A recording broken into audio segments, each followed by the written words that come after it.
Bonjour, bonjour. Bonjour. Bonjour Frédéric, je vous présente Frédéric Socher qui est réalisateur, professeur à l'université Paris 1. Paris Sorbonne, 1 oui. et à Sorbonne, et vous donnez des cours de scénario, d'écriture, des cours d'écriture. Je suis les projets des étudiants de A à Z. Voilà, alors donc si on a envie d'écrire un scénario, on va suivre vos cours à la Sorbonne. Et je fais des raccourcis, bien évidemment. Et donc, on participe avec vous, enfin, vous nous aiguillez sur... en tant qu'étudiant, hein, je veux dire, quand on est dans cette Mais disons que je pense que faire des films, c'est un sport de combat. Ah ouais, mais vraiment. Et donc, comme dans tous les sports, on a besoin de coach. Oui, et d'échauffement. Voilà. Et les coachs, c'est des producteurs. Les bons producteurs sont des coachs qui vont pousser le réalisateur ou la réalisatrice pour qu'il fasse ou elle fasse le meilleur film possible, pour qu'il puisse se faire d'abord, trouver les financements, pour qu'il puisse après rencontrer son public. Et donc, comme enseignant, je trouve que je me rapprocherais de ce qu'est un producteur qui accompagne le film des étudiants, sauf que je n'apporte pas d'argent. Mais les producteurs, le métier de producteur ne se limite pas à l'argent. La part artistique, comme un éditeur, d'ailleurs comme les grands éditeurs aussi, ils ont aussi une approche éditoriale, et ils défendent plutôt certains auteurs que d'autres. Et donc, de la même manière, ce que j'essaye de défendre à la Sorbonne avec mes étudiants, c'est l'idée que chaque film doit défendre un point de vue. Et que derrière un film, on doit voir un auteur ou une autrice. C'est pas genré. Heureusement, il y a de plus en plus de femmes cinéastes.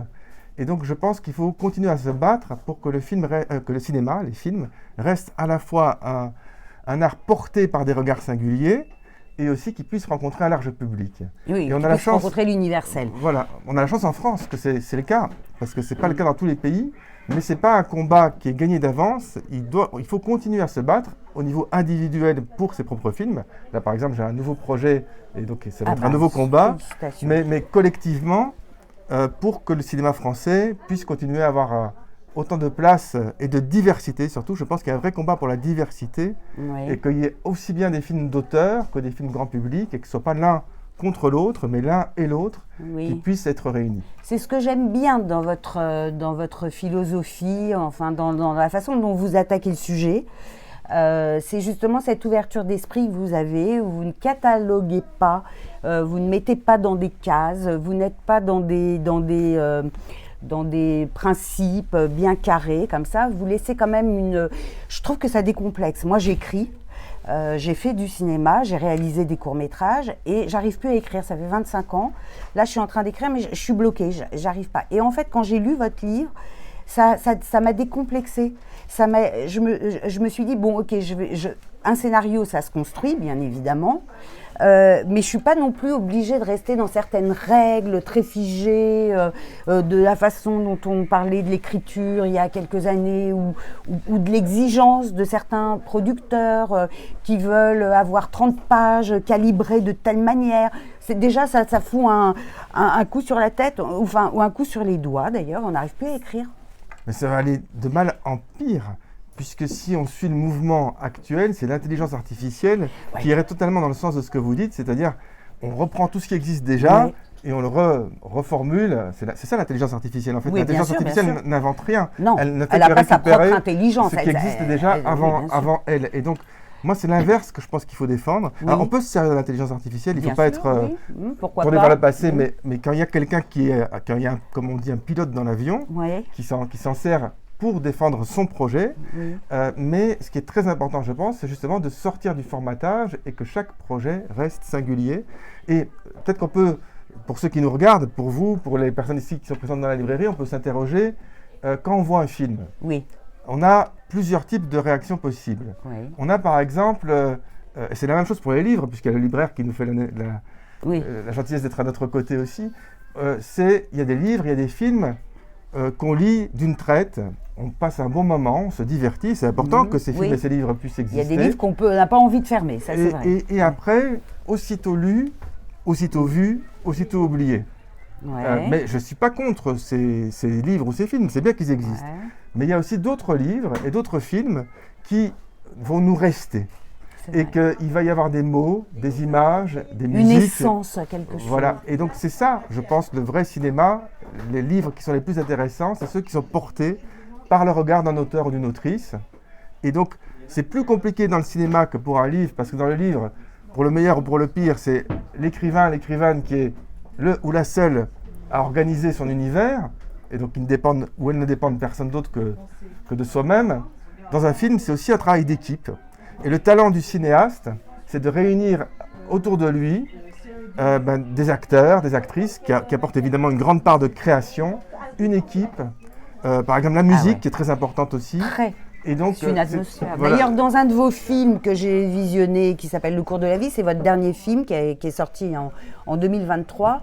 On a Agnès Jaoui qui est magnifique, qui donne un cours, mais à un moment, elle veut passer un extrait.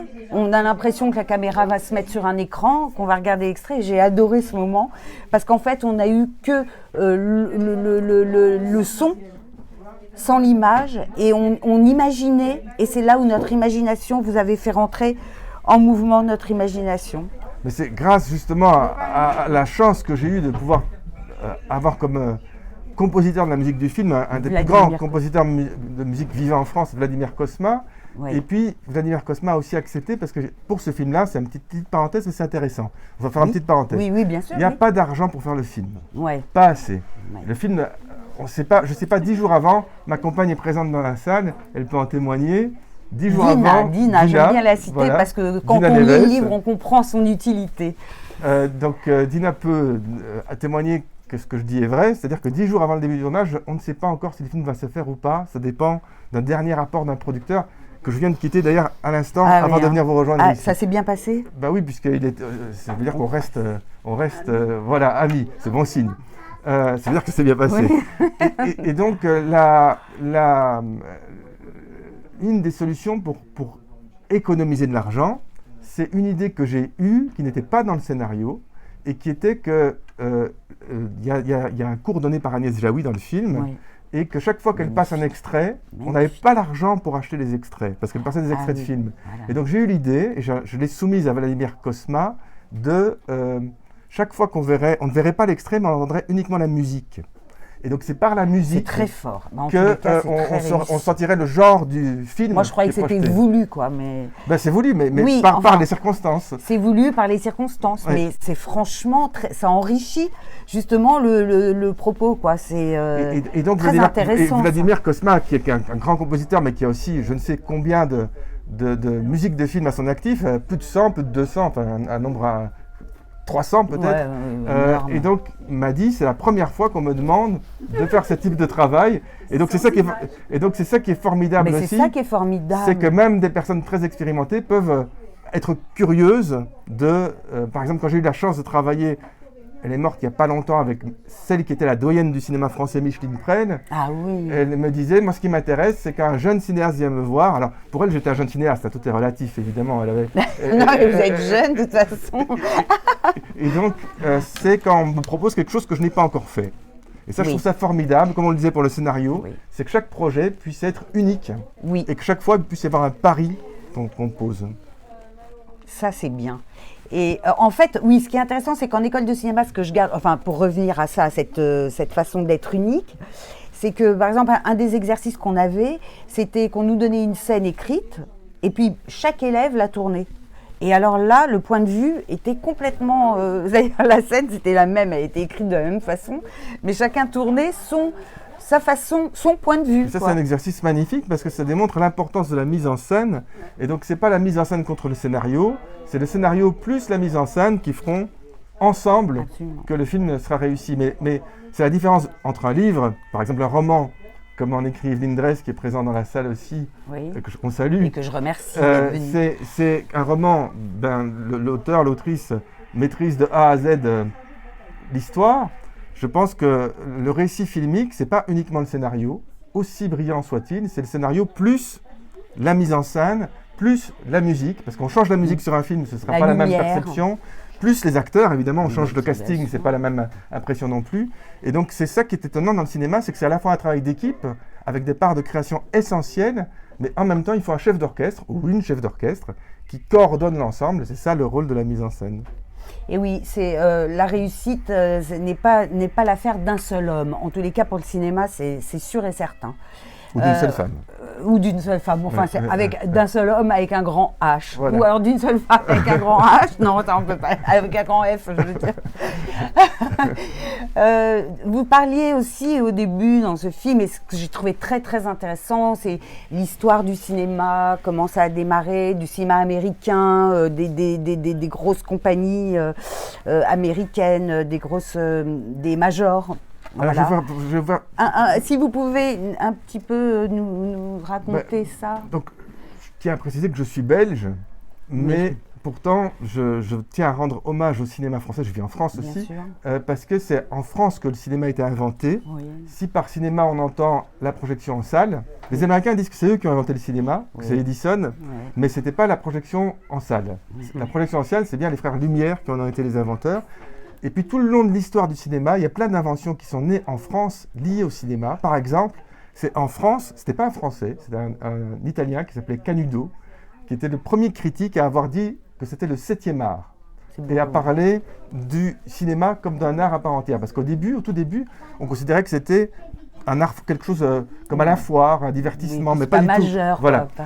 Et donc c'est en France aussi, et qu'est née l'idée, par exemple, qu'on évoquait indirectement, de la place centrale du réalisateur ou de la réalisatrice, ce qu'on appelle la politique des auteurs.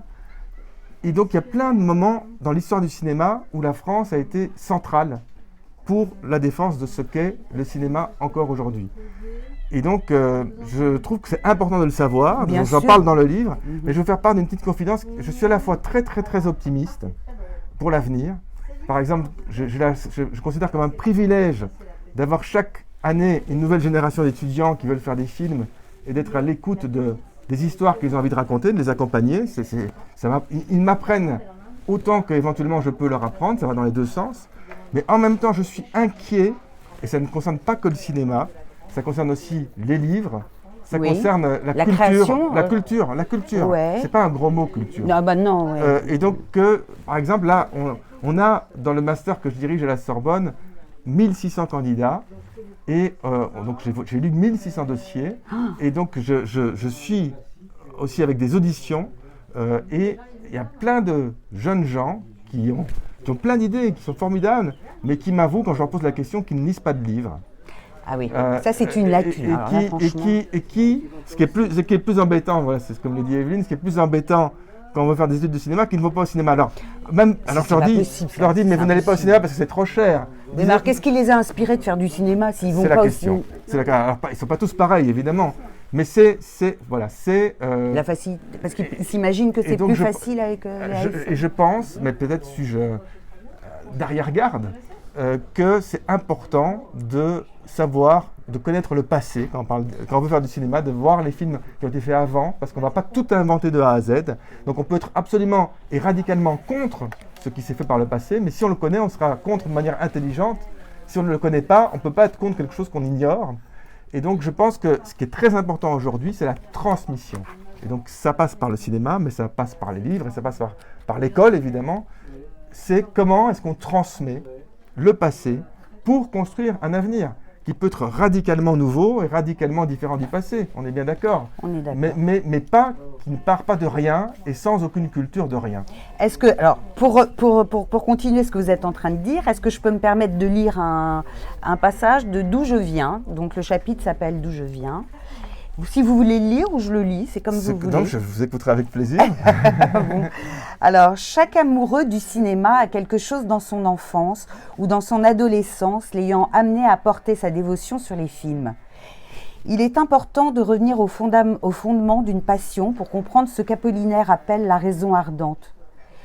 Les ramifications entre souvenirs peuvent être non seulement assumées, mais amplifiées et entretenues. Car sans savoir d'où l'on vient, on ne va nulle part. Voilà, ça c'est le commencement de ce chapitre que j'aime énormément parce qu'après, je vais peut-être continuer un petit peu pour dévoiler un peu qui vous êtes. Je ramasserai la feuille après qui est tombée. Ida, ma grand-mère paternelle, ne vivait qu'à travers les films. Elle avait perdu son mari, Aaron, mon grand-père, déporté à Auschwitz. Il ne le sut pas tout de suite. Elle espéra pendant longtemps qu'il revienne. Les films étaient